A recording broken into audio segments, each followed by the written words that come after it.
Content warning. This story contains graphic descriptions and disturbing content related to real-life crimes and murders. Listener discretion is advised. Imagine inviting a seemingly kind clown to your child's birthday party, only to later find out he was a monster hiding behind painted smiles. This is the story of John Wayne Gacy, a man whose dark deeds shocked a nation and left an indelible mark on true crime history. John Wayne Gacy was born on March 17, 1942, in Chicago, Illinois. He had a troubled childhood marred by a violent relationship with his father, a World War II veteran who drank heavily and abused his son. Despite this, Gacy managed to appear amicable to his community, often performing as Pogo the Clown at local events. But beneath the cheerful exterior hid a sinister personality.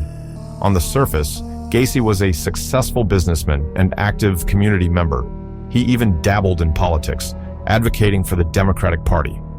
However, his mask of normalcy began to crumble when he was convicted of sexually assaulting 2 teenage boys in 1968 and sentenced to 10 years in Iowa's Anamosa State Penitentiary. Shockingly, Gacy served only 18 months before being released on good behavior in 1970. Returning to Chicago, Gacy embarked on a new chapter as a construction contractor, but resumed his heinous activities. Between 1972 and 1978, John Wayne Gacy lured at least 33 young men and boys into his home. There, he would restrain them with handcuffs under the guise of a magic trick, torture them, and finally strangle them to death. His victims were buried in a crawl space beneath his house or discarded in nearby rivers. The sheer volume of his murders was staggering.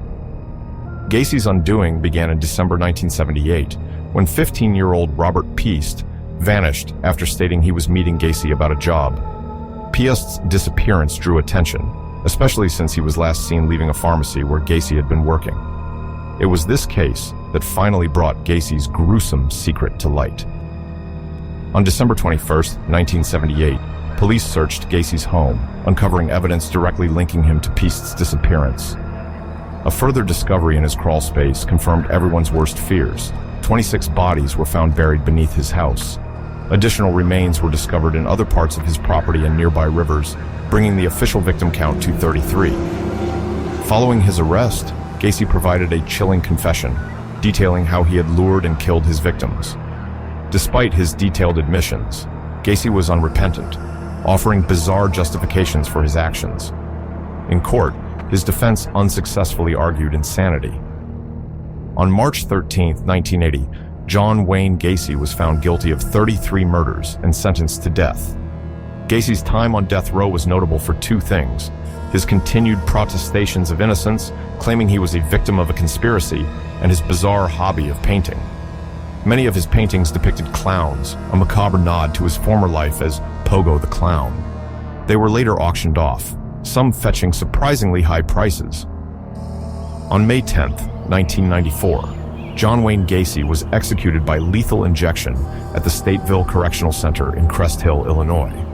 His final statement, "Kiss my ass," displayed an utter lack of remorse up to his very last breath. The impact of Gacy's crimes resonated far beyond the borders of Chicago. He became the very embodiment of evil hiding in plain sight, a predator who exploited trust and innocence.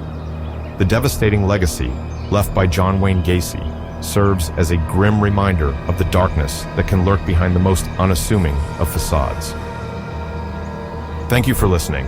If you were compelled by this chilling tale, please do like, share, and subscribe. Leave a comment below letting us know what gripped you the most, or if there is another story you want us to cover.